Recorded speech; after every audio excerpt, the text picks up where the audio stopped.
Akizungumza katika kikao cha baraza la madiwani cha halmashauri ya wilaya ya Chunya, mkuu wa wilaya hiyo Mbarak Alhaji Batenga amesema serikali imetenga zaidi ya shilingi bilioni 100 kwa ajili ya ujenzi wa laini mpya ya umeme, hatua itakayomaliza changamoto ya umeme katika wilaya hiyo.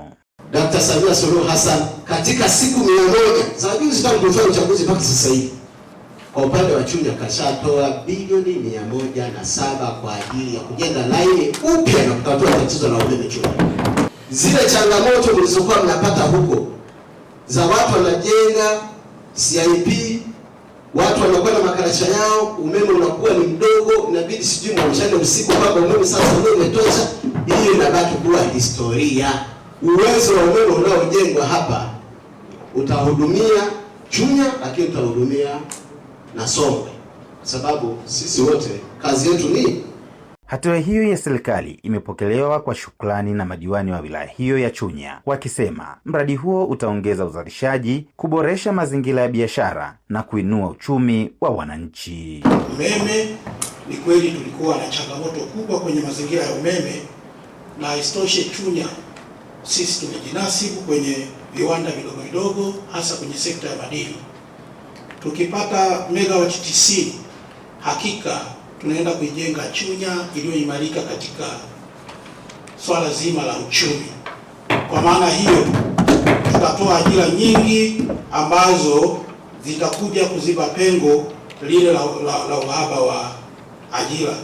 Shilingi tulizopokea hizo kwa ajili ya mradi mkubwa wa umeme kwenye wilaya yetu ya Chunya unatuhamisha pakubwa sana, hususan kwenye swala la maendeleo.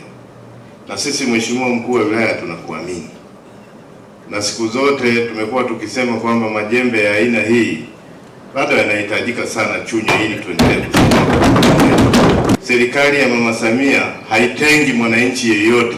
Dhamira yake ni kuhakikisha wananchi wote wanapata huduma ya umeme. Kwa upande wake, mwenyekiti wa halmashauri ya wilaya ya Chunya Kevin Shinshi amewataka madiwani kushirikiana na viongozi wa ngazi zote katika kusikiliza na kutatua kero za wananchi, huku akisisitiza umuhimu mzuri wa utekelezaji wa miradi ya maendeleo.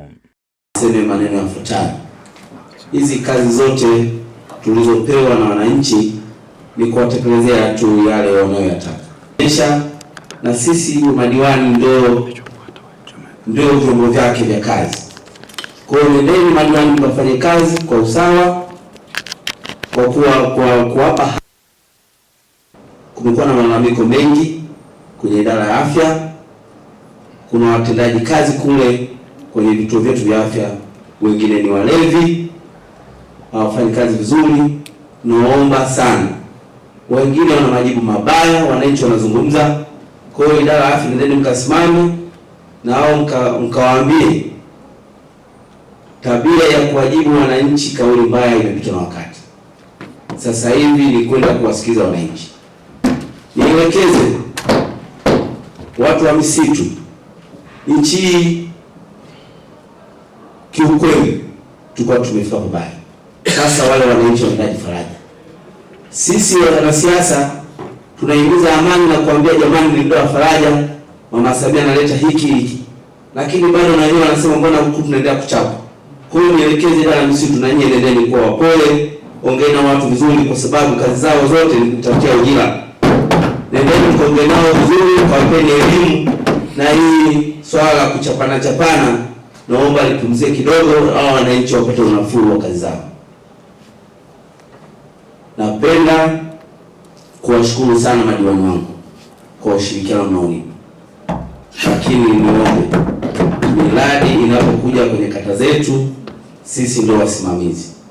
Twendeni tukaisimamie.